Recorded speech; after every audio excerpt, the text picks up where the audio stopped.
Welcome back to the Fourth Way Podcast. In this episode, I had the privilege of speaking with Cody Cook, who is the author of the upcoming book, The Anarchist Anabaptist.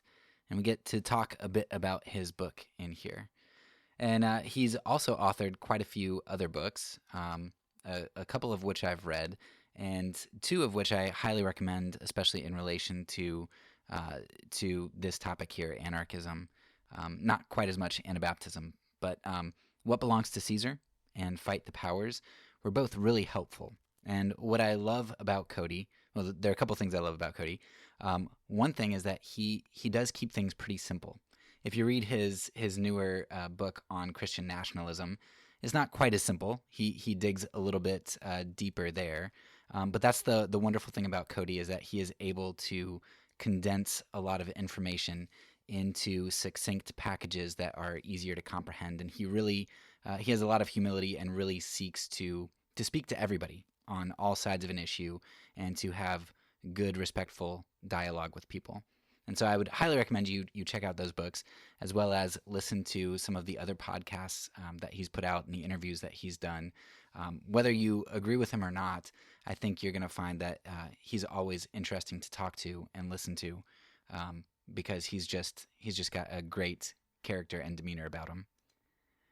I think with this interview, actually, I think Cody is now the most interviewed person on the Fourth Way. I think this was his third time, and I think there were a couple other people who've made it on twice, but he is the first three-timer here. So I was honored to have him on again, and that he'd be willing to come on, and we had a good time. So before we get into the episode proper, I just want to point out maybe a few key things to consider before you listen. So first of all, if you're here primarily for the anarchism, I think that some of my other seasons, some of my other interviews, some of Cody's other books, some of Cody's other podcasts would be better for exclusive anarchism. Because this, I mentioned What Belongs to Caesar and Fight the Powers in particular, but this book here, it's more of a synthesis. I think what you find a lot of times in anarchist communities is that sometimes it's a lot more about what they're against than about what they're for. And as a Christian, Cody and I, we don't like the type of anarchism that throws off Jesus and throws off things that we think are really integral. And in fact, Cody has a book, one of his books called Unhitched, really talks a lot about the centrality of the Bible and upholding that and everything. So we're not the type of maybe Tolstoyan anarchists that are throwing off Christianity. We think that there's a synthesis that needs to come after that, discipleship, community. And so what Cody does in this book is he tries to help that synthesis, to kind of fill the void that maybe anarchism leaves in some people. Okay, you get rid of the state. What does it mean to have community? And so Cody delves into, libertarian community, some of these other ideologies that have some kind of idea of what a community would mean. But even there, it's not necessarily so much a positive community saying, yes, buy local or shop local, don't shop at larger corporations, right? But even there, like, okay, that's a good principle, but it's not really about a principled community so much. It's you as an individual kind of doing your thing, and just make sure you do it locally. So in this book, Cody is going to get into Anabaptism as more of perhaps a synthesis of, okay, we don't like the state, but what then do we do? And he's going to try to help anarchists recognize the importance of that synthesis and putting on the positive. And he's also trying to reach out to the religious people, to the Anabaptists who have anarchic tendencies of shunning the state and such, but who maybe don't fully embrace that as Cody thinks they should. So we get to talk a bit about those types of things in this interview, and if that's what you're looking for, then listen and go check out Cody's book. We have a link to his book as well as a coupon code in the show notes. So I'll shut up now and let Cody do the talking. Yes, so my name is Cody Cook. I have been on The Fourth Way a couple times, which has been pretty fun. So I did one with you before. We talked about making a kind of a conservative biblical case for anarchism, and then the second time we talked about hell and in that propaganda series, and that was real fun. So this time I sent you a message that I had a new book coming out that I thought might be interesting to you and your listeners. Um, which is a book called The Anarchist Anabaptist. And so we can get into kind of what that means and what I'm getting at with that. But ultimately, I guess what I'm really doing with that book, especially the primary essay in it, is to argue that kind of behind this, the classical liberal tradition between libertarian thought and then sort of leading into anarchist thought, you have the Anabaptists ahead of it by about 150 years, I think. And they usually aren't given credit for being kind of the originators of that sort of way of thinking. But I argue in the book that really they are that so many of the things that we think of are really important about the restricted role of government, kind of the limitations of government, freedom of religion, being sort of anti-war profiteering stuff, all the stuff that we associate with that libertarian classical liberal tradition. The Anabaptists were already saying that. The Lutherans weren't saying it, the Calvinists weren't saying it, but the Anabaptists Yeah. were, and they paid a price for it. So we can get into some of the details of how that shakes out. One thing that's going to be, I think, sort of unique in the book is that I have to deal with some of the ways that anarchists, especially kind of more anarcho-capitalist, like kind of free market type anarchists, are going to have that there are some tensions there with how Anabaptism has been, I think, received, especially kind of modern contemporary Anabaptism, that there's some potential conflict there. But also, I think even in the roots, because Anabaptism is very communalistic, and free market thinking tends to be sort of more individualistic, at least in the way it's formulated. Um, so yeah, so there are some potential tensions there, but they are explored in the book, and we can explore as many of them today as you'd like. All right. Thank you. Yeah. I grew up in Pennsylvania. I was around a lot of Anabaptists, and cutting edge is not usually what I would think of when you think of Anabaptist. So Yeah, it because there are a lot of associations that I think people have, especially when it comes to technology and stuff. So yeah.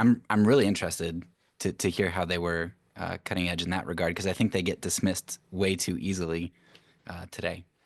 Um, Yeah, and, they and- do. And you've hinted at this, but if anybody's listening and doesn't know what we mean by Anabaptists, maybe they think we're just talking about a Baptist named Anna. So they were the 16th century movement, kind of on the radical Reformation, that were really wanting to kind of go back to the New Testament, especially the Sermon on the Mount. And they're more well known today by some of their sects, like the Amish and the Mennonites. But yeah, so yes, not seen as particularly cutting edge, very traditional in that sense, right? yeah. So you have a number of other books that I've read before this one and really enjoyed, but Thanks. they were of a very different stream. So before we get into some more of the content, I'd love to know like how did maybe talk about some of your other previous works in relation to this one, but how did you move from those works to this one? Because this one to me just seems very markedly different. Oh, interesting. Yeah. I think the difference here is that I think I'm really sort of grabbing that name Anabaptist and claiming it more explicitly. I think if you go back to my other works, um, if you pay attention, you'll see that it's there.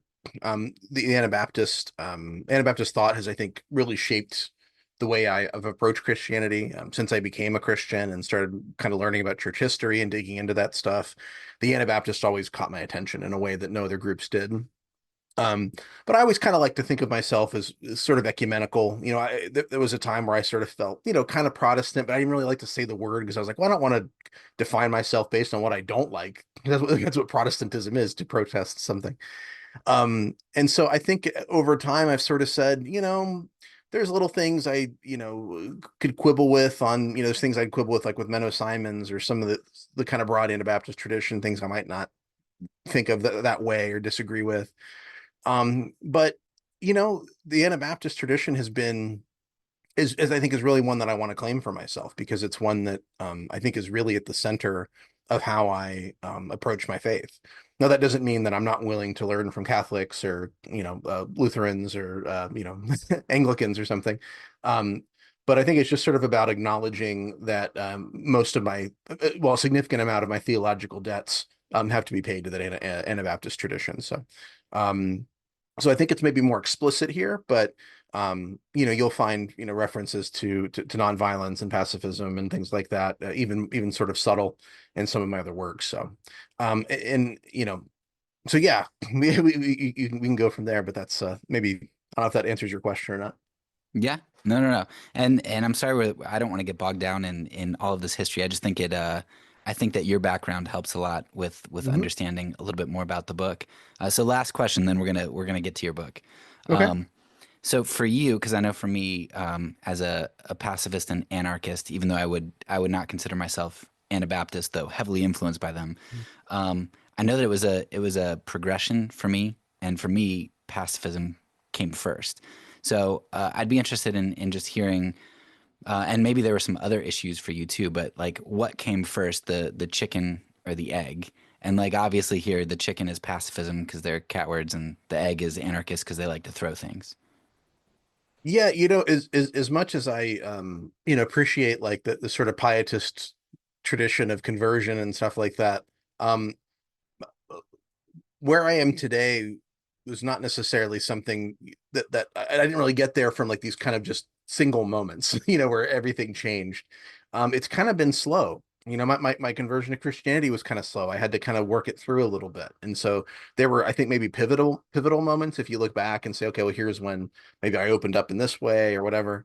I think about the time when I became actually Trinitarian. I was taking a class in the Book of Acts, and that opened up to me, because before that I was like, I don't know about the Holy Spirit being like a person, and so that sort of becomes part of that Christian journey.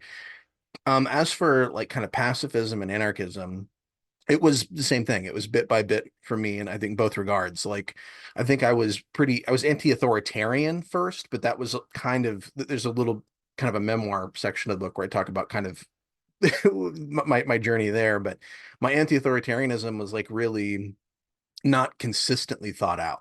I would kind of bounce back and forth between kind of right-wing libertarian constitutionalists to kind of like far left, like kind of Black Panthers, Abby Hoffman type stuff. Um, and so, but I think when I first kind of heard about the Anabaptist and the pacifist tradition, I thought, not sure if I'm a pacifist, but I'm really there's something about this that's really attractive, and the way that sort of commitment, that level of a fidelity to the Sermon on the Mount and to being willing to suffer for their faith. And so, like I said, it was little by little. They all sort of come together eventually, but it's a bit like I don't know. They're kind of like, you think of like chainmail, right? We have all these pieces that are interconnected, and you sort of push on one link, and the others pull along with it.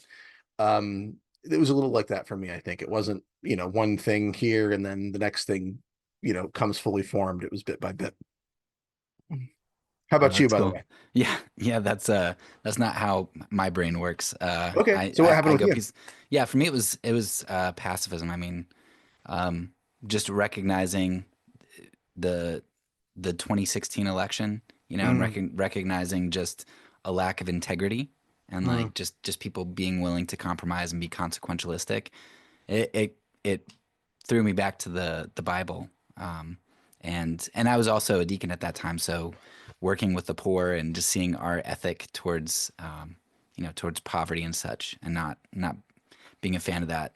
When I went back to Jesus's words fresh, um, yeah, I embrace pacifism, and I think it's very hard to be a pacifist who isn't an anarchist, because the government, I mean, runs on violence.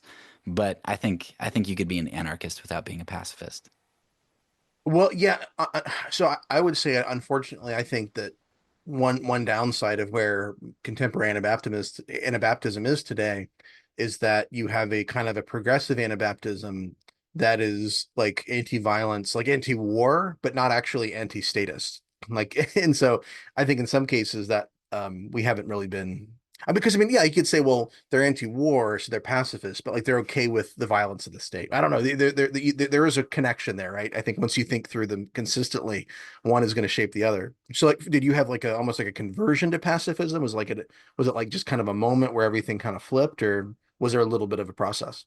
I mean, yeah, there was a process of, and again, it really was working with the poor and just Yeah. recognizing that like something's not right. Like this Christendom, just like there's something not right with it. Mm-hmm. Um, and I've talked to a number of other people. One of the guys at Sattler College, can't think of his name at the moment, but talked with him. He was in the Air Force, um, Dean and Taylor? no, it wasn't him. Oh, okay. Wasn't Dean Taylor. Okay. Yeah. Um, and he was just, yeah, it was for him. He's like, yeah, when you see poverty and you recognize, um, uh, oh, now I can't think of his name either. But anyway, I talked to a number of people who have worked with the poor, and so many people who work with the poor come out as pacifists, and Hmm. there's a connection there somewhere that I haven't It's pursued, but interesting. yeah.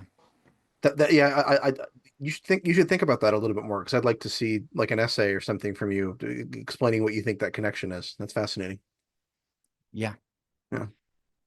Yeah, maybe one day. I'm not as prolific as you. You write books like every 6 months. Well, when you're not concerned with quality, you can write a lot of books. Yeah. Oh, speaking of books, let's actually get to your book here. Okay. I've been a Protestant my whole life, Mhm. kind of by default, born into a Christian family and stuff. And like you mentioned, we like to talk about kind of what we're against a lot of times, and we like to think that we think for ourselves. We're very independent minded. But we don't like the idea of being bound to blind tradition. Yeah. Um, in your book, you said something that is ambiguous enough that I want you to like elaborate on it here because I think when you get into poetic language, it's very beautiful and deep, and I want you to unpack this. So you talked about how Protestants just ended up putting new wine in old wineskins in regard to government and religion. What do you mean by that? And I think this is a really important because this is what a lot of your book ends up focusing on. Yeah. So I don't recall using that metaphor, but if I didn't, I should have because I think it's a good one. You did. I took it Okay. from your book. Okay. Awesome. Oh wow, this is even better than I thought it was. All right, so I mean, I've said before that kind of thinking about in terms of what makes Protestants different than like Anabaptists is that the Protestants vowed to go back to the Bible. They got back as far as St. Augustine in the 400s, and they said this will do. And so why didn't they go further? It's tough to say for certain, but I suspect that the allure of influence was part of it.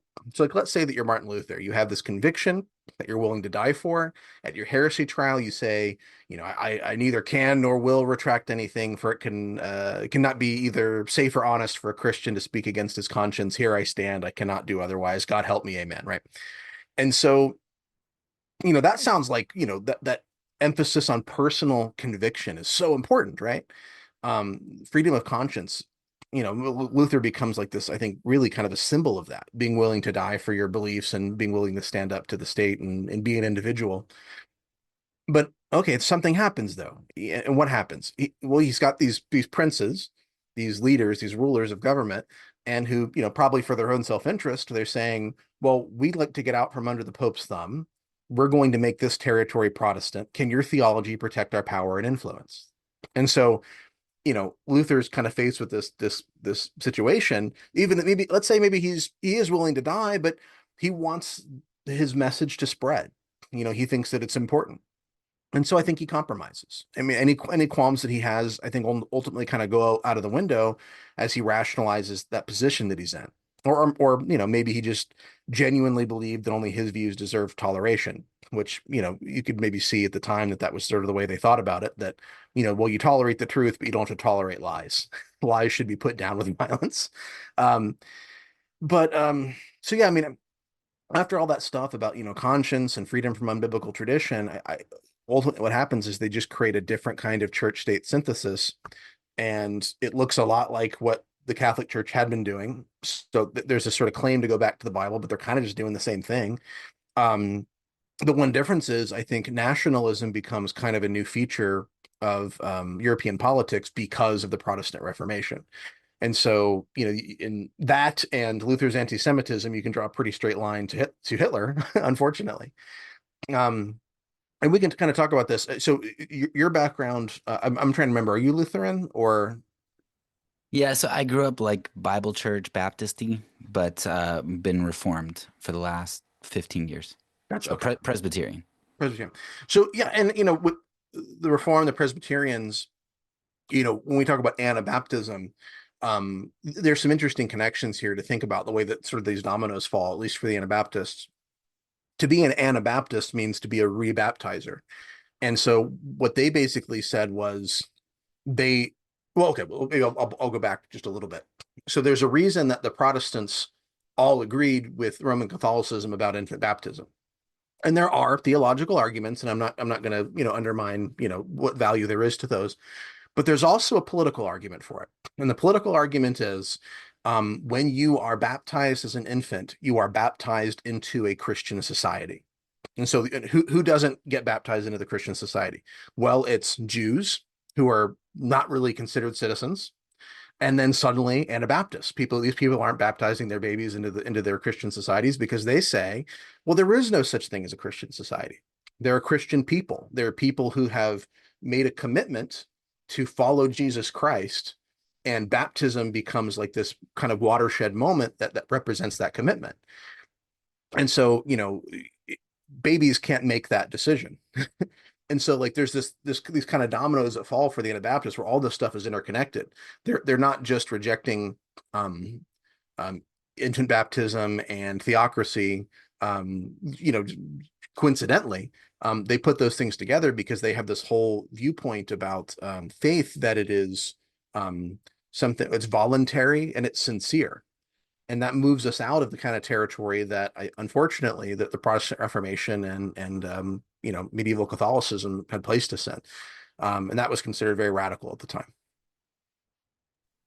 Yeah. And I did check because I wanted to make sure that was in your book. It's in chapter 3, by the Okay, way. thank you. Yeah, because I was worried there for a second because when you first sent me the book and I read like the first 2 pages, I was like, man, this sounds so much like Werner de Eller. And then Mm. you're like, yeah, I think I mentioned him in there. And literally, like first chapter, you talk about him quite a bit. So Yeah, uh, you'd mentioned Werner. I appreciate that because I yeah. like Werner Eller a lot. So that it was nice that you thought of him reading me. So Yeah, I think that no, was awesome. it sounded very much like his position, very reasonable and Yeah. good. Which I So mean, one of the things I love about Werner Eller is he was an Anabaptist who claimed the anarchist label. And yeah, what I think I'm arguing is that those labels fit together. And so the fact that anarchists have not been willing to look at Anabaptism and Anabaptists haven't really been willing to consider anarchism is really unfortunate. yeah, and I don't know much about Eller, but he didn't strike me as some crazy liberal guy who's on the extreme wing. Like he seemed like a pretty, I don't know, pretty good guy. Yeah, no, I think he had a very strong commitment to ethics. One thing that's really interesting about him is that he wrote some features for Mad Magazine about religion. Did you know about that? Yeah, there's like I forget Homeward Christianity or something. There's a online resource where they have all of his works you can get. Yeah. Yeah. Yeah, yeah, that's right. You can't. Yeah, I think it was called the Mad Morality. So he was one of the major writer on that. But that's Yeah, yeah, fascinating. yeah, it was so crazy to see the different topics that he talked about. Yeah, Um, yeah. Listen, if I could write a feature for Mad Magazine, I would feel pretty complete as a writer. I got my yeah, theological stuff, and I've got my Mad Magazine pieces.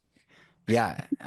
I really enjoyed his stuff on Kierkegaard too, because Kierkegaard is like one of the heroes of the faith for me, and Hmm.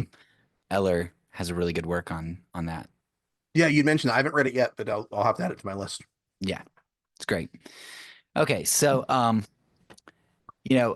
Protestants essentially, if I can summarize what you're saying, Protestants, they're the new wine in the old wineskins, and from Jesus's analogy, right? That just ruptures. It doesn't hold. It's no good. And so what was produced after the Reformation? You had a lot of persecution, Christians killing Christians, um, not such good stuff. Lots of infighting in Europe and everything. Um, Yeah, the wars of religion that followed, right? yeah, and so a lot of people they like to point out uh, the how terrible religion is in history. Crusades, Inquisitions.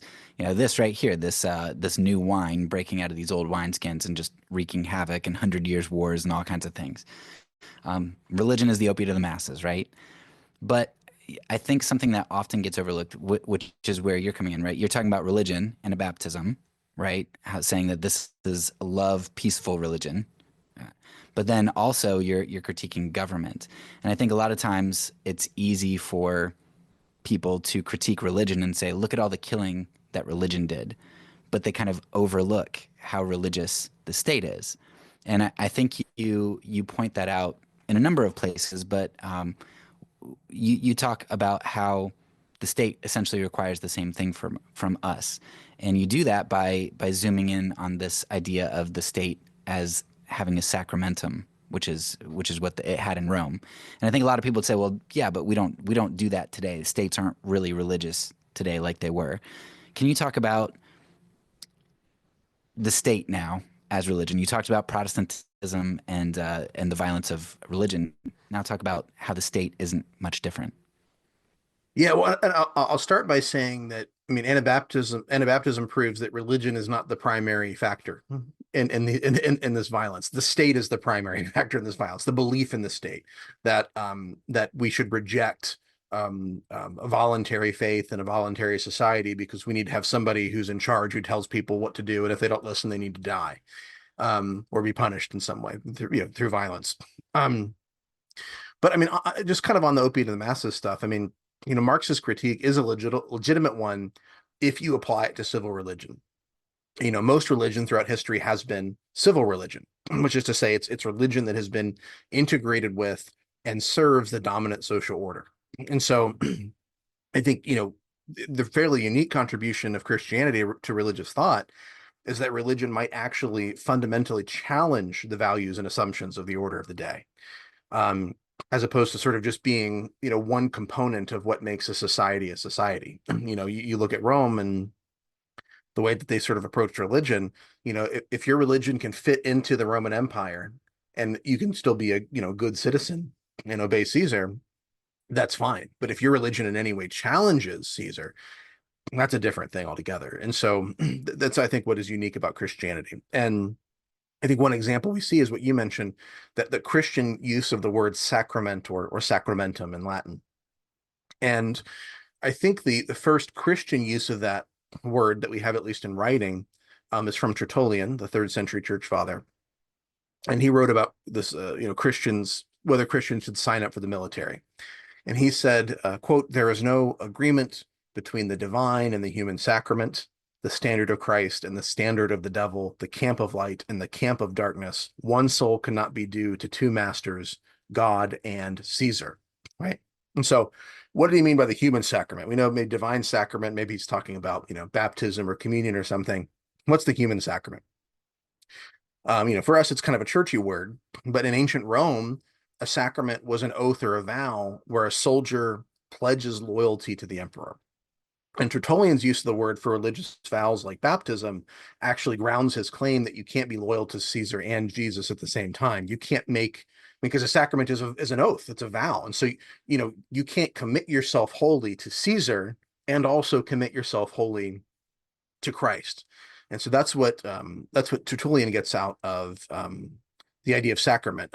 There's an old spiritual down by the riverside, and I doubt the author probably wasn't aware of Tertullian's use of the word sacrament, but they give a really good application of that principle where they connect the act of baptism with this vow to lay down my sword and shield and to study war no more. I think I quote that in the book but I got to lay down my burdens. I'm going to lay down my sword and shield down by the riverside. Well, what's also happening down by the riverside? They're getting baptized. And so there's this idea that when you go to get baptized and you make this oath to Christ, you set that stuff aside. And then the chorus is, ain't going to study war no more, ain't going to study war no more. Anyway, so What's happened, I think, unfortunately, really unfortunately, is that Christianity has been co-opted into service as civil religion, despite its natural resistance to it. So, in a post-religious, nationalist age, that means, as Leslie Newbigin had said, got a quote here. It's kind of a longer one. It's not in my book, but I came across it late recently, and I thought it was a good quote. Leslie Newbigin said, "If there is any entity to which ultimate loyalty is due, it is the nation state. In the 20th century, we have become accustomed to the fact that, in the name of the nation, Catholics will fight Catholics, Protestants will fight Protestants, and Marxists will fight Marxists. The charge of blasphemy, if it is ever made, is treated as a quaint anachronism, but the charge of treason, of placing another loyalty above that to the nation state, is treated as the unforgivable crime. The nation state has taken the place of God," end quote. So ultimately, I would say it's the state and the religion of the state that's the opium of the masses. And unfortunately, Christianity has at times been co-opted to perform that function. But understood in its original context, and as Jesus and Paul and Peter expressed it, I think it's naturally resistant to performing that function. Yeah. Yeah, it's it reminds me so much of have you ever seen the movie with it's the book of man, I can't think of anything today. The Book of Eli. Yeah. Uh-huh, sure, yeah. Yeah, it's very much like that, right? Everybody wants to wield this religion for power. Yes, Yeah. there's also a lot of violence in that movie, but considering it's fictional, I'm okay with it. It's a good movie. Yeah. Um, so you brought up nationalism, right? Which we could focus on a lot of different angles, but at least for us in our group, uh, nationalism seems like it's a whole lot of religion trying to wield political power, right? And it works the other way around. I mean, dictators and people they try to gain control of the church so that they can have power, right? But right now, from inside the church, I mean, we're not too happy that it seems like the church in the United States is grasping at political power so much. So we have this like hybrid. And have you ever read Verdun, Anatomy of a Hybrid? No, I haven't. Okay. Okay. Yeah, he talks about this hybrid, which is a great book that looks at that. But it's hard to kind of pull out who God is for our group right now, like God and His commands and integrity and all that stuff, or the state and its commands. Talking about blasphemy and treason, like right there, we actually it seems like we take blasphemy less serious than we do treason. So Mm. I'd love for you to kind of dig a little bit more into nationalism as we have it in our in our context today. And would you be able to compare modern Christian nationalists with your ideal of the anarchist Anabaptist? Like, if you're steeped in nationalism today, um, how would you envision something else? Like, what would your anarchist Anabaptist be? What are the pros to that? How do they look different? Yeah. So the last book I wrote was called Christian Nationalism: A Biblical Response, and almost all my books are very short. So if someone's interested, these are real quick reads because I hate a book that's longer than it needs to be. Um, but without using the word anarchist or Anabaptist in that book, I presented a response to Christian nationalism that was essentially an anarchist Anabaptist response. I summarized the current state of Christian nationalist thought by highlighting five components that I thought were kind of central. One was that this is just speaking of the five components of Christian nationalism. One is that Christians can serve Jesus and commit violence for Caesar without conflict, that you can have that sort of dual sacrament. And the counterpoint to that is that Jesus calls us to nonviolence. So there actually is a conflict sometimes between serving Christ and Caesar. And so that's something Christians have to keep in mind. The second component of Christian nationalism is what they would call an optimistic eschatology, but essentially what it is this idea that because Jesus has come in the first century, Satan is no longer the god of this world. We can take it. That the state and its functions are not inappropriate for Christians to wield. And the counterpoint to that is that even though Jesus has, in one sense, defeated the powers, they actually are still in operation and they're connected to the political order. And so we can't just slap the word Christian on a nation and expect it to act like Jesus. So that's point two. Um, there has to be, I think, really a strong distinction between the violence of government and what Christians are called to. The third component that you find in Christian nationalism is that the law of Moses is still in effect and we should force it upon others. And there's some variation, which is kind of funny, because Christian nationalists are so willing to enforce this stuff through violence, but they can't quite agree on what exactly it looks like. And so you have generally kind of a focus on the Ten Commandments. There's like theonomists who would sort of say all of the law of Moses or the general equity thereof, which what they mean by that is we sort of figure out how to recontextualize it in our time. But there's some who'd say, well, maybe not all the law of Moses, maybe the Ten Commandments. And some people would say, well, maybe just the last six of the Ten Commandments, because you can't really force somebody to, love God with their heart and all that kind of stuff. Yeah, and I was gonna say like hardly any Christian adheres to the whole Sabbath thing. Right, there you go. Well, yeah, and there's some Christian nationalists who do, but of course they mean Sunday, but which the Bible never makes that change. And so the counterpoint to this idea that the law of Moses is still in effect and we should force it upon others is no on both counts. The law of Moses, I think, remains divinely inspired wisdom, but it's basically one of the conditions of a covenant that's no longer in operation. So if even Christians aren't expected to keep the law of Moses, it's doubly wrong for us to force it on non-Christians. Um, the fourth component of Christian nationalism is that God wants to keep distinct people groups separate. And the counterpoint to this is basically just the gospel. It's the reclamation of all peoples and the invitation for individuals of all tribes and tongues to leave behind their old loyalties and to join the multi-ethnic kingdom of God. So that's the counterpoint to that. Now, Anabaptists are not necessarily, well, they weren't saying like, let's get rid of the state and by force.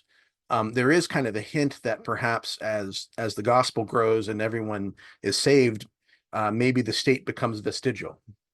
But insofar as there are people who are not obeying Christ, it's almost like pagans have to have a way to deal with each other. Is kind of how they thought about it.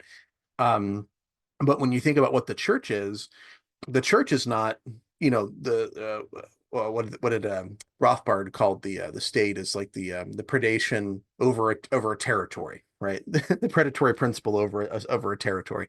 That's not the way that the gospel works. The gospel is not concerned about either predation, violence, nor is it concerned with territory. It's the gospel isn't going to say, well, we're you know there are white Christians and black Christians, there's American Christians and French Christians. It's all, we're all part of the body of Christ. And then the last thing I think that you'll find in Christian nationalism is the idea that if something is true, that people should be forced to accept it. And the counterpoint to that is that not every truth should actually be backed by force. For instance, it's the truth that The Last Jedi was the best movie in the third Star Wars trilogy. But it doesn't mean we should try to, take down people who disagree with that or silence them or put them in prison, right? Should we keep the Sabbath? Should it be Saturday? Should it be Sunday? Can women cut their hair? Can Christians eat meat sacrificed to idols? Maybe there may be very clear, right or wrong answers to these questions, but are they questions that we're actually willing to say we have to use force against those who disagree with us? And the biblical model is to leave a significant amount of room open for conscience, and especially not to use violence to force our opinions on others. So that was, I think, kind of a long-winded answer, but I did want to cover, as well as I could, what I see as kind of the point and the counterpoint, Christian nationalism versus what I think an anarchist Anabaptist response to those things would be. No, that's very helpful and succinct. Out of all those points, I guess the one that stands out to me, I can sympathize with a lot of those points from the nationalist perspective. It's like, okay, if you believe in objective morality and you believe that what you see in the Ten Commandments is objective, then like I get your point. I really don't understand. I think it was point four with the whole like keeping people groups separate. I just Yeah. I don't get that from really from the Old Testament. I can see a little bit maybe, but especially the New Testament and then anecdotal history, like all the terrible things that have been done from that perspective. Like how do they ground that one? Yeah, so there's a couple places that you'll hear them try to go to. So Paul talks about how God had kind of arranged the times and places so that he could plan sort of ahead his grace to the world. And they say, well, there you go. God made the borders himself. Um, there's something else that you hear. So I mean, actually, I'll start with that. Are you familiar with Bob Jones University, the kind of independent Baptist university in South Carolina? Yes, yes, a number of my teachers at my Christian school were from Bob Jones. So yeah. Yeah. Yeah, and I had a couple who were from there as well. But yeah, up until was it maybe 20 years ago, they had an anti-interracial dating policy. And not that you could tell because you couldn't even hold hands or anything. That was also against the rules, but um, their rationale was it was like kind of a separate but equal mentality. I was like, well, we're all human beings, and the gospel's a call to go to everybody, but God drew the lines. Yes, of course, we, also, got in boats and picked those people up and brought them here, but God drew the lines. And so, um, so I think there's a sort of sense that you can really believe in equal dignity of all human beings, but also believe that you should keep these people groups separate, keep the bloodline separate. I mean, maybe that's better than like just sort of straight up racism, but it's still, pretty bad. Um, I've heard some talk about, and actually, I've heard, I think progressives make a mistake too in interpreting this passage and Revelation, where it talks about all the different tribes and tongues worshiping together. Um, I've heard some on the right and some progressives suggest, well, look, the tribes and the tongues, they're all worshiping God, but they're doing it separately. The text doesn't really say that, but the rationale of that is, and you, like I said, you hear this from progressives and you hear this from the right, that we don't want to be mixing the cultures, that God actually intends for the French to be the French and the Nigerians to be the Nigerians and the Japanese to be the Japanese, and we should infuse those cultures with Christianity, but we shouldn't be mixing them. I mean, never mind the fact that that's something we've been doing since, time immemorial, and you couldn't straighten it out if you wanted to now. But that's the kind of, I think, rationale that you get from that is they'll try to say, yes, of course you're right, the gospel goes to all people, but God still is really interested in keeping people separate. I don't buy it, but that's what they argue. Yeah, yeah, there are a lot of things that, you know, I could say to that. It just, yeah, it doesn't make sense. But um, thanks for unpacking that. Yeah. Uh, so, as we think a little bit more about government and nationalism, one of the reasons that nationalists are so adamant about their position is because they think they are doing God's work. And I think a lot of them truly believe that they are doing that. And a big part of their grounding is that, hey, look, the government is ordained by God, right? They're servants of God, ministers of God. So we need to use that. It would actually be negligent of us and sinful of us to not pursue that. So I think Romans 13 is so misunderstood, and there are 10 different ways to go about it, and I've come at it and I've read about it from tons of different ways. But I think that what you argue in this book, one of the arguments you put forward as a possibility, I think it was the first time that I actually saw this argument. I don't know what you call it, the argument from sarcasm. So I don't know if I really buy it. I think some of the other arguments are stronger, but I think it was a really interesting one. So I'd love for you to um, maybe talk about the argument from sarcasm, but then also maybe give what you think is the strongest argument to dismantle Romans 13 as used by nationalists. Yeah. So, I mean, a decontextual surface reading of Romans 13 has Paul telling the Roman Christians to be subject to the governing authorities because they've been established by God and they're only a terror to wrongdoers. They're not a terror to those who do right. But if you've ever read more of the Bible than just this chapter, or if you're simply an adult who pays any attention to the world around you, you know that the state is very often a terror to those who do good. And here's the thing, Paul knows this too, because he worships a man who is wrongly crucified by both the Jewish and the Roman authorities, even though he was literally sinless. So are rulers a terror to those who do good? Yes, of course they are. And not only that, Paul's people have a history of being cruelly oppressed by different, I mean, by the Babylonians, by the Persians, by the Greeks, by the Seleucids. Paul himself has been whipped, stoned, beaten nearly to death on multiple occasions. I mean, unless he's saying, well, that's because I was doing wrong. Was he doing evil? No, he wasn't. He's spreading the gospel. And in this very section, Romans 12:19, Paul even quotes a passage from Deuteronomy 32 where God promises vengeance against the pagan nations who oppose God's people. Now, who's doing that? Well, the Roman and Jewish leaders were opposing God's people in Paul's time. So there's even like in this passage where he goes on to say that rulers are not a terror to those who do good works. He puts in this little seed, this little hyperlink, and he says, "Well, go back to Deuteronomy 32 to see what I mean." And then you go back to Deuteronomy 32, and it's like, yeah, these people are wanting to oppress God's people, and God's going to judge them. And that's that whole passage about um, oh gosh, the is mine to avenge. What does it say? I'm the you got to help me, Derek. Um, Sorry. Vengeance is mine, saith the Lord. Yeah. Yes, there we go. Thank you. I could, for some reason, I couldn't put the words together. So, in this passage where Paul says all this stuff, he has this hyperlink to this other passage that says the opposite. So, why in the world is Paul saying that rulers are not a terror to those who do good? He 100% knows that isn't true.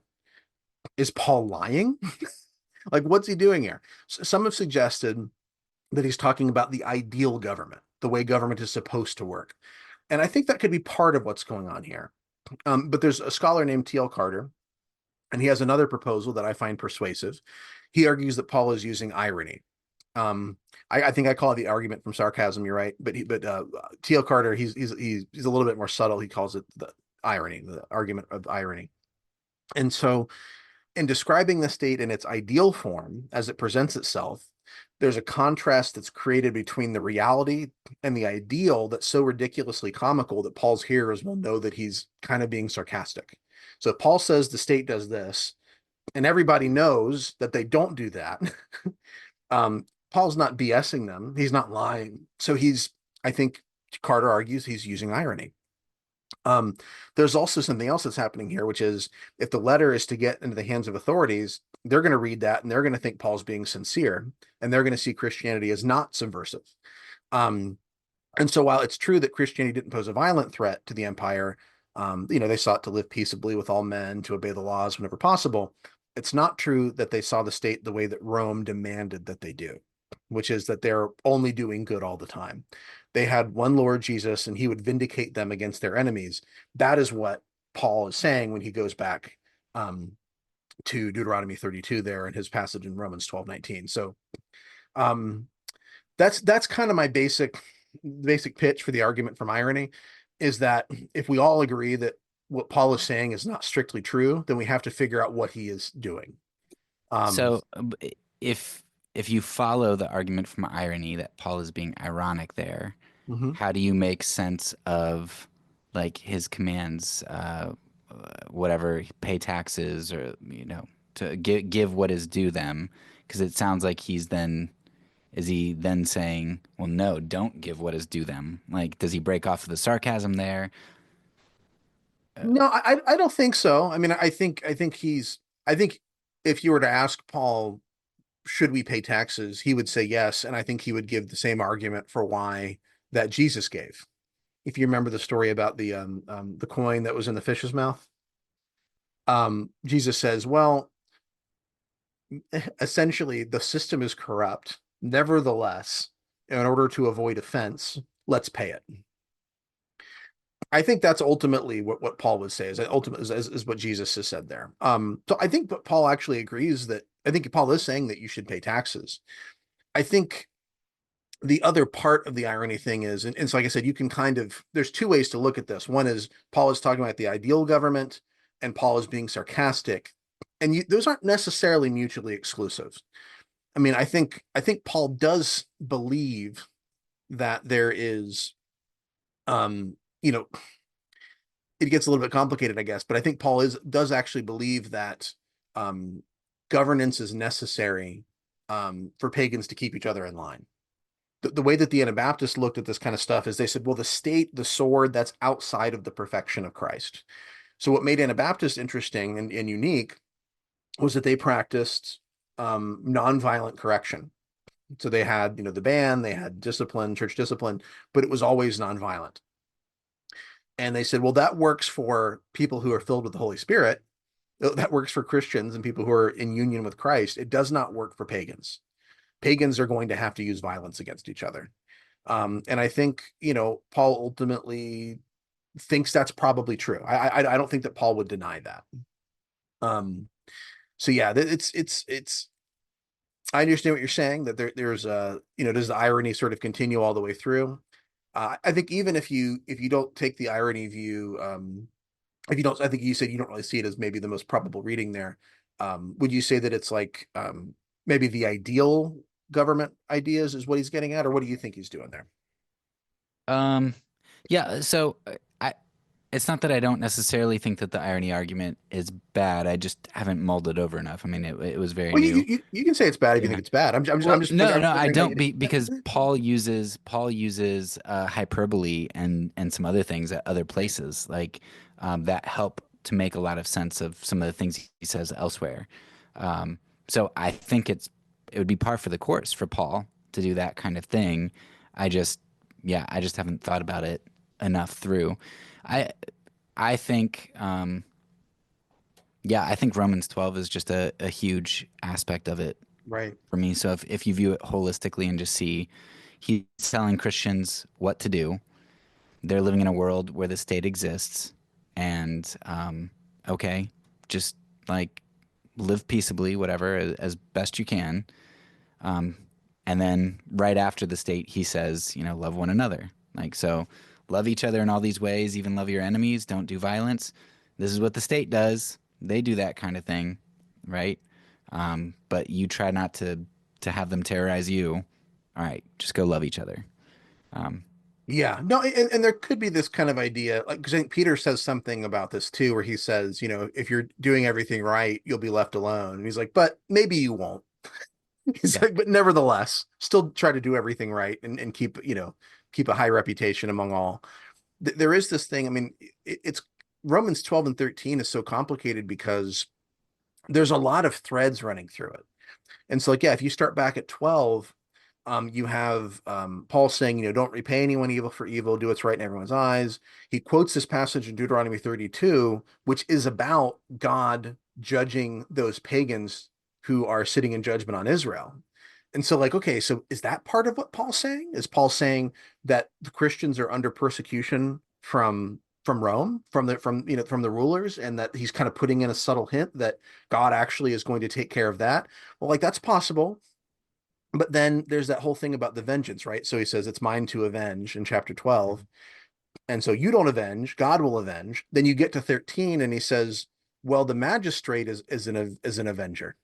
So that's kind of saying, okay, well, um, don't avenge because God will, but then actually God might use the state to do that. right. Like, is that what he's saying? Or is he saying that God is actually going to judge the state? And it's like there's all these sort of ways that you could go with it, because there's so much that Paul is doing here and so many little references and the kind of threads that run through it. We'll sort of plant this word here, here, and here. Um, so I mean, I'll admit that I don't maybe have like a totally simple, like, easy answer to what's going on in Romans 12 to 13, but I do think that irony is at least something worth considering, just because we know that Paul knows this isn't true. And we Yeah, have to come up with an explanation for why Paul is saying something that he knows is false. And yeah. maybe the hyperbole just covers it. Maybe it's the ideal, but yeah, it's Yeah, tough. I would add maybe two things. I think the you versus they language Mm, is helpful. In Romans 12, it's all you do this, you, mm, and then when you get to 13:1, he's like the state, they, government, they, and then right after he switches you love, you, and right. so there seems to be a distance, which you can explain in a number of ways. But the other thing that I think is interesting is, like, if you look at the word for minister there, I think that it is like in the Septuagint. You want to go verify this, but I think that in the Septuagint, that's what God calls Nebuchadnezzar in the Old Testament, And That could be. I wanted to say when you were about to say that it was Cyrus, but it might be Nebuchadnezzar. I believe it's isn't it just Diaconus? I don't remember Um, because I it was so long ago that I what did is it? my episode on it that, yeah, I don't remember. I Yeah, don't want. it's Diaconus. And if we had a lot of time, I could actually tell you every because I got my Bible works up right now. I could tell you every Yeah. time it shows up in the Old Well, Testament. I'll talk for like 30 seconds or a minute, and maybe that'll be enough time. But there's a passage in the Old Testament, and pretty sure it's about Nebuchadnezzar, but where God is talking about how Nebuchadnezzar is going to be his minister, and then it actually tells Israel to obey Nebuchadnezzar or Hmm. submit to him, and that if they don't, there will be consequences. They'll be judged. And so you're like, I mean, Nebuchadnezzar is judgment on them, but then Nebuchadnezzar himself gets judged Yeah. later, uh, Let me see here. which So reminiscent of Isaiah 10, where yeah. the judger gets judged. So I'm seeing it show up in Esther. I see it in Fourth Maccabees, and I see it in Proverbs. Now that's the nounal form, but it could be that maybe an adjectival or a verbal form is Yeah, used. I'd and have to look at it. it might have also been just the English word minister, and it might not have been a Septuagint. No, you may be right. If I have a little bit of time, I'll look it up later and I'll let you know. Okay. Yeah. Yeah. All right. Cool. Um, okay. So, last question for you. And this one, I mean, 95% of your book, I'm like all on board with. Mm, Um, this one, it might not be that I'm not on board with. It might be like the irony argument where I just need to be, I just need some gaps to be filled in for me. yeah. Um, and so that would be the part of your book where you talked a little bit more about like economics and free market and all that kind of stuff. Um, and interrupt me if anything that I characterize what you say as is wrong. Okay. Like just to interrupt me and you can correct that. But it seemed like in your book you defend capitalism a bit, and I know you talked about like Roman wealth and their inequality and how that is drastically different than our world today, and how capitalism has really been a big part of what has helped to make our times better Hmm. in some ways. And I don't necessarily disagree with that. And I definitely agree that freedom and a lack of coercion are very Christian things. Um, but like I also understand that one of the reasons that the state exists and the reason that the Bible maybe, if Paul's not being ironic, maybe calls the state a terror to those who do evil is because like sometimes people who do use their freedom in bad ways, serial killers, people who commit injustice, right? The state uses violence against those people in return. Um, and so telling the state not to do violence, like you had talked about, one of the arguments is like Paul thinks that the pagans need to police the pagans type of thing. Yeah. So telling the state not to do violence just seems like it's talking against the natural order. It'd be like telling an apple not to fall off of a tree, right? But gravity is the natural law. That's kind of the way the world works when you're not.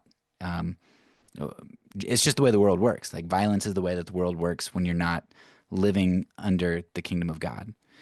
So economics seems very similar to me as violence does here, right? And I feel like a lot of times capitalists tend to ignore the facts of what capitalism seems to lead to. Like it seems like capitalism, um, maybe not exclusively, but more so than other systems maybe, leads to things like ecocide or plutocracy or fascism.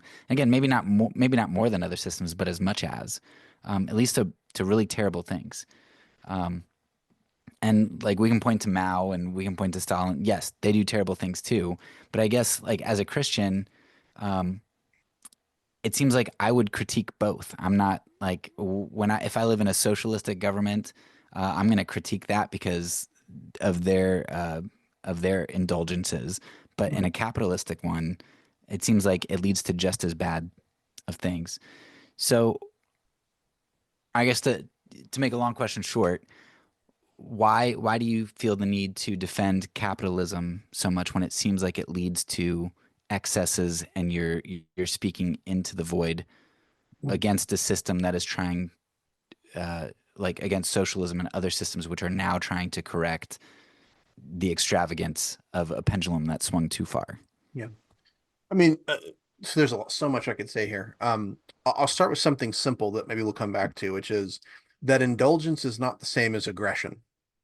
And so if you can look at and say, wow, when people are free, they drink too much and maybe they sleep around, like, yeah, that's a sin.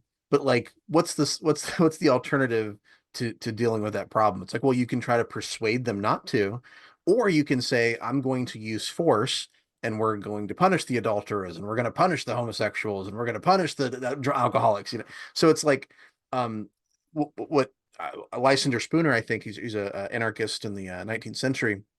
He wrote a pamphlet called "Vices Are Not Crimes," and so that's one thing I would want to distinguish is that I, as much I might share a lot of your critiques about self-indulgence and what happens when people become wealthy sometimes.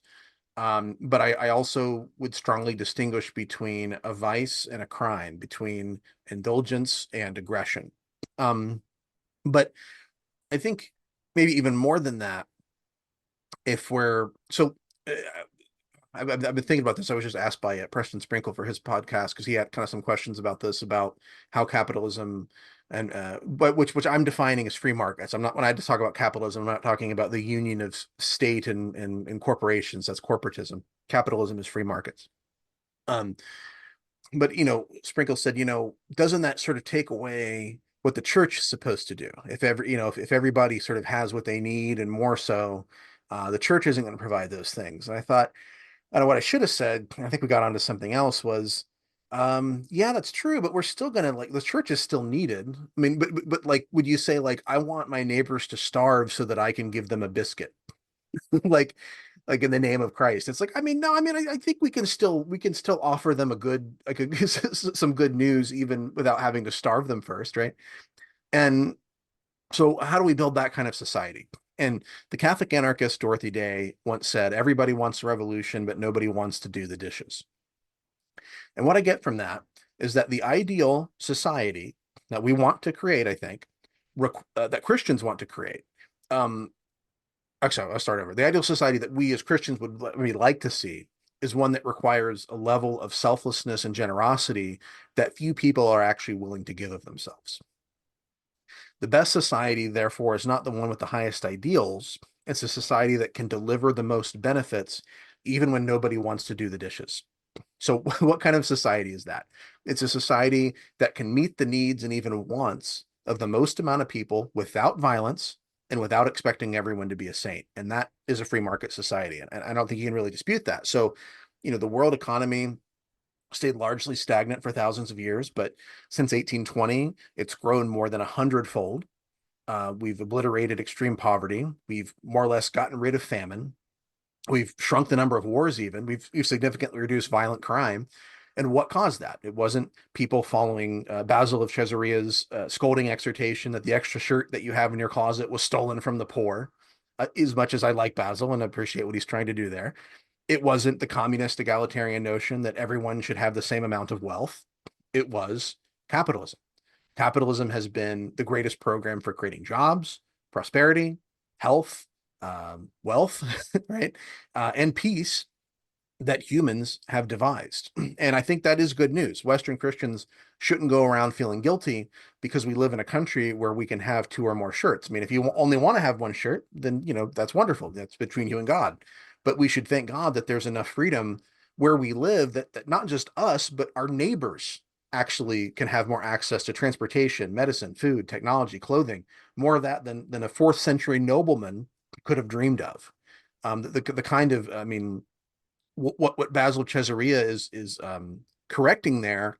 I mean, he's looking at almost pretty much most of the poorest of Americans have more than Basil thinks that they should have. I, I like the fact that my neighbor might be able to take a vacation.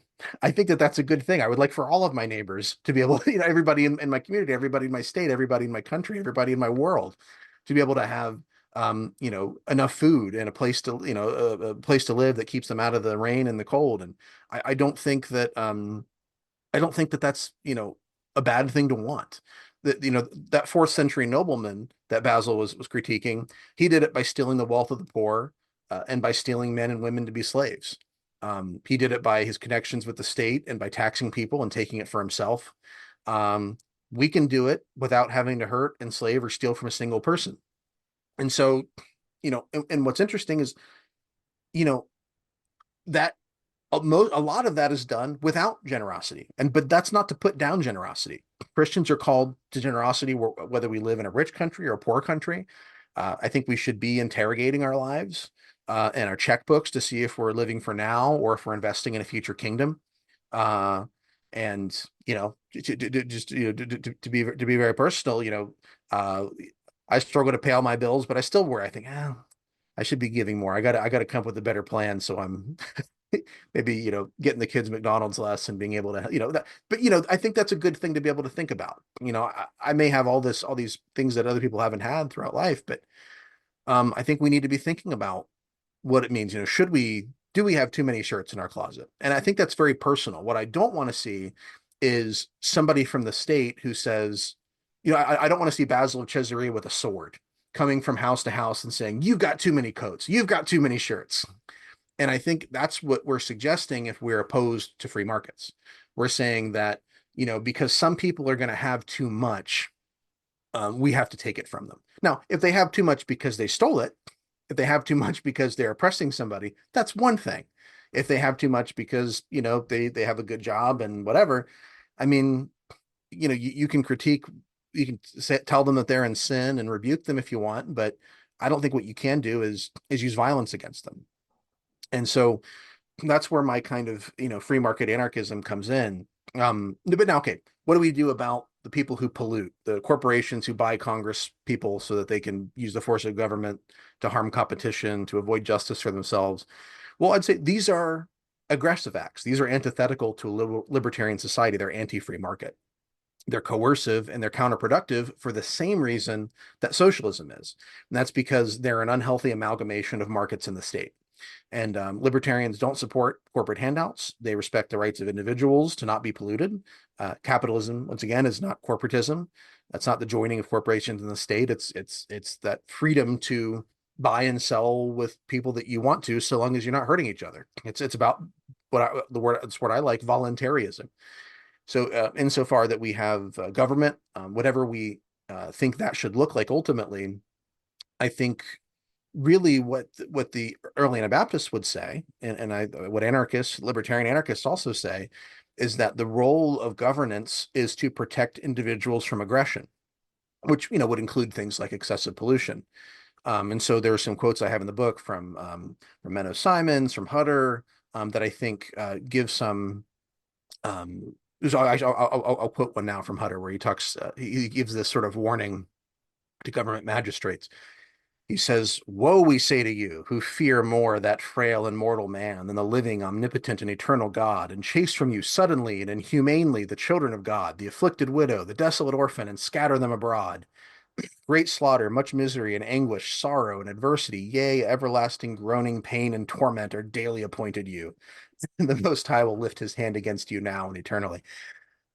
And so I think from an Anabaptist perspective, there is a function for governance. But that function is not to say, I don't like the religion you're practicing. I don't like how many shirts you have in your house. I don't like that your TV is so big. It's really to, I think, protect people from aggression. So that's my very long-winded response to that question. Yeah. Yeah, and like you said, I mean, there's a whole lot to say here. I'll just say two things. I think I'm just gonna disagree with you on um uh greed as non-aggression, or what the words that use vices, or like I Vices are not crimes. yeah, I mean I agree with that to an extent. Like somebody getting drunk on their own, that's on them, right? That's a vice. Mhm. But there is at least some level, and I think it's very biblical. Even Preston Sprinkle bringing him up in his book "People to Be Loved." He's got this section that they say it's a terrible thing. It's the Bible says this. It's got this many verses on, and he's talking about greed, wealth, Mhm. hoarding, accumulation, that type of stuff. because the Bible talks a lot about it, and injustice, exile, all kinds of things are tied to it, and we could discuss what level that is, of course. But I think, and the early church, Chrysostom, Basil, there were a lot of people who were very strongly worded against how all riches come from injustice, as that the book quotes. I think Chrysostom. Yeah. Um, And and, I think that was truer then, and I think that was kind of the point I made about just that connection between church, no, not church and state, but wealth and state. And it's not like that's completely gone away, but I think where we've seen the greatest amount of growth for the poor, for the middle class, for all these people, has come from, I think, unshackling those markets to a lot of degree. Basically, to say that when people are engaging in voluntary arrangements, I mean, when I go and buy milk at my local Kroger, because I live near Kroger, um, um, they're happy to sell me the milk, and I'm happy to get the milk. And so there's not actually anything that's happened where someone has been oppressed by that transaction. We actually both see ourselves as benefiting from it. And that's what I think what you get from voluntary arrangements. There might be some things where I'm like, man, the cost of heat has gone up too much, or the cost of gases, I feel like, has gone up too much. But I could always just choose not to pay it and have to deal with the consequences. Now, some would say, well, that's a shame. You shouldn't have to do it that. You shouldn't have to do that. It should be a guaranteed right. Well, that means that somebody from the state has to take a sword and say, well, I'm going to make sure that everybody has gas to heat. And so I'm going to put a sword against somebody and say, you have to produce it. I'm going to put a sword up to somebody and say, you have to distribute it. And so, I mean, I just think from a I think when you talk about greed, when you talk about, there's so many sins you could talk about: greed, sexual sin, whatever. I think we would agree on most of these, what the Bible calls sins. Maybe not most. I'm not sure what the number would be, but that we don't see those as things that the state should actually be using a sword or governance or whatever to enforce. so to clarify, like, I mean, obviously you don't use a sword. You Hmm. don't. So you would not use a sword, and you would critique the government for using the sword unjustly. Right. But if the government uses a sword to intervene in violent affairs, like again, just easy serial killer, the Hmm. police go out, you would not wield a weapon, but you're not going to critique the state for using violence to apprehend somebody who does violence. Yeah, I mean, I think there's a certain point, like if you're talking, do you blow up a city block to get a Right. terrorist? Right. Yeah. But yes. I mean, so if But direct violence to the one doing the violence from the yeah, state. the least amount possible in order to make sure Yeah. that justice is done and that the innocent are protected. So then, yeah, I guess that would just be where we'd have to hammer out agreement in the future if we were going to talk about it. Would just be whether or not, and at what point does it become violence if corporations are, if it's a plutocracy, if they're controlling votes, if they've Yeah. hoarded wealth. What is it like? I have to pay for a roof over my head. I could pay for a cheaper one, but still, it's um, yeah, the housing prices and why the market is the way that it is. Like it's very convoluted, but Yeah. it sure Well, seems like there's violence being done. yeah, and I think there is, and I think it's being done by the state. So, in particular, why is housing so expensive? Well, it's so expensive because of the building codes that make it very difficult for houses to be built. It's expensive because of all the overhead that the government creates that makes that expensive. It's expensive because Donald Trump is introducing tariffs, which means that I can't get lumber from Canada that's inexpensive. I have to buy more expensive lumber that's made stateside or whatever. And so, those are, and you talked about, trying to control votes or trying to control congressmen. Yeah, that's aggression. That's using the force of the state against people to make them do things that they don't want to do. But Um, then I guess here's the question. Uh, and I know you're not a psychic, but don't you think that because of humans grasping at power, like that's what capitalism inevitably leads to, and when it gets to a certain point that people get fed up, not that you justify this, but like it's going to create revolution, like French Revolution and stuff, and it's going to swing back. Like they need to do things to, or they will do things to correct it. Yeah, I mean, I guess I don't see that a voluntary society needs a correction. I think there are corrections that need to be made. I think moving to a more coercive, more violent society is not the correction that we need. Now, is it possible that some people will push things in that direction? Like, during Russia under the Tsar, Yeah. I've heard people say, well, if you look at kind of over time, things were getting moving in a better direction, and the Tsar was, putting his, boot on the throats of the of the proletariat less than he had been. But ultimately, yeah, they said this is actually, I think this is what I said about Donald Trump too, was that people sort of said, well, it's so bad it couldn't be worse. Right. And so we've got to do something different. And it's Yeah. like, yeah, it actually can get worse. And that's 100% what happened in with the Bolshevik Revolution, right? Mhm. Um, yeah, I mean, what I hope is that people will say, I would rather live in a voluntary society than a violent one. I would rather live in a free society than a coerced one. Yeah. Um, and I think what we've seen is, I mean, that free markets can provide all of these things, but in so long as there is a state that can be co-opted, if you are a major, producer of lumber, um, and you can buy a congressman to make sure that your competitors are pushed out, and you can raise prices and not have anybody to compete with, of course you're going to try to do that. But I think, like I said, I mean, capitalism has been. There's a great book by Marion Tupy and oh gosh, what's his name? Oh shoot, hold on, I'll look it up here. Sorry, it's called is it 10 Trends, 10 Global Trends? Let me find it. I'm gonna find it. Sorry, 10 Global Trends Every Smart Person Should Know. Marion Tupy and Ronald Bailey. And they're basically pointing out that, despite all the doom and gloom and the sense that we have that things are getting worse, that over the last, couple hundred years, all the trends are really pointing up. And I think that's a good thing. Like I understand that we want to point out what's wrong with the world, and we want something to complain about, and we want to be activists. But I think there's good news in the fact that maybe to clothe the poor, you don't have to empty out your closet. Like you could actually just let like free people, engage in trade, and then everybody's going to be better for it. I mean, I think that's a good thing. Now that doesn't mean that those who are struggling with mental illness, those who have been abandoned by their families. I mean, it's not like the free markets are going to fix everything, every problem that we have. There's still room for the church, there's still room for charity, there's still room for us to come alongside and help others.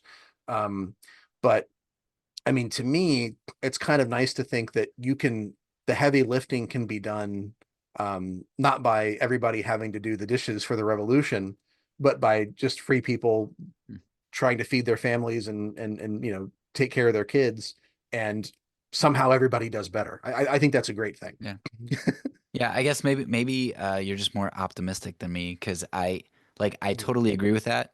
I just think that's maybe Hawassian here. Like I think that's the church. Like the church does that. The church is the free market. The church is because the church critiques greed and people are expected to be generous but a capitalist state is going to end up creating a plutocracy, and then it's going to swing, and Marxism and socialism are going to create injustice, and so the church is the prophetic witness, the living witness in the world. Yeah, there's who was it who said it? The anarchist sociologist. He said that there are two ways to produce wealth, or to gain wealth or something like that. One is production and the other is predation. So you can either produce wealth or you can steal it. Mhm. And so when I hear people say, like, we need to do something about free markets, what I'm hearing is we need to use violence to take something from somebody and give it to somebody else. Um, and you know that strikes me wrong, both an anarchist and also as an Anabaptist. But I understand what you're saying. I think is there do I have a reference, I think, to the book by, oh my gosh, we're both forgetting names right now.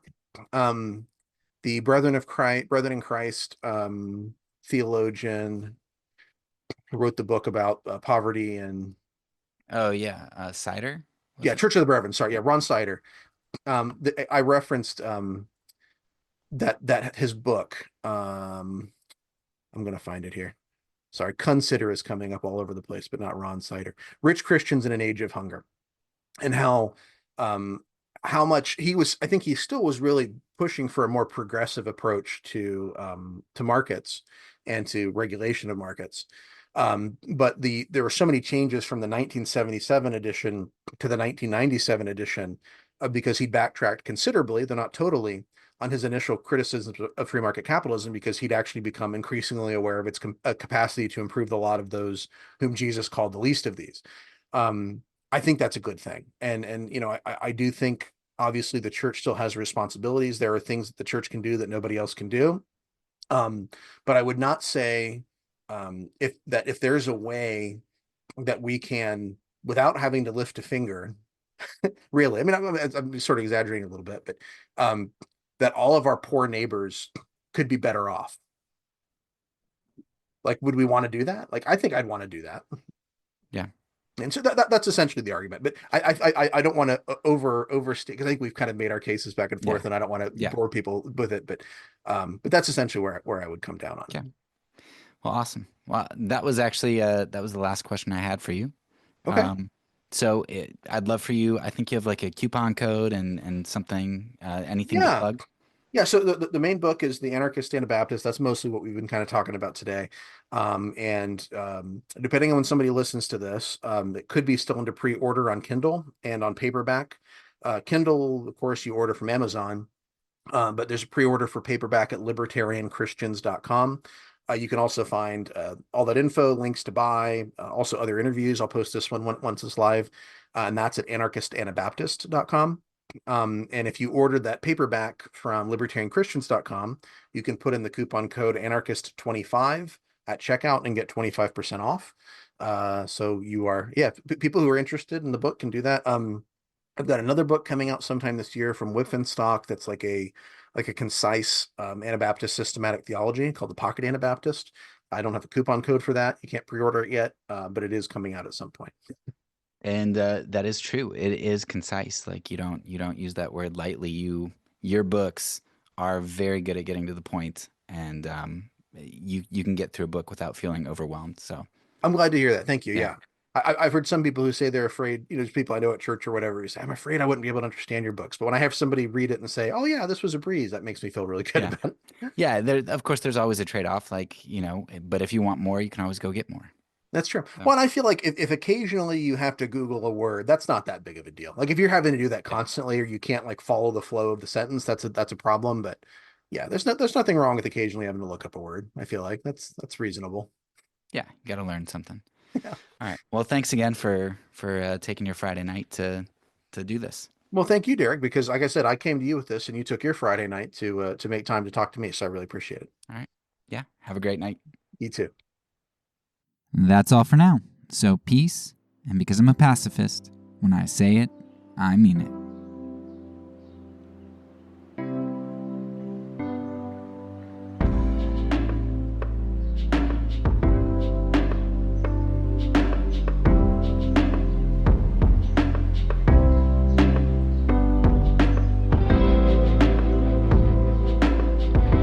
This podcast is a part of the Kingdom Outpost Network. Please check out the links below to find other great podcasts and content related to nonviolence and kingdom living.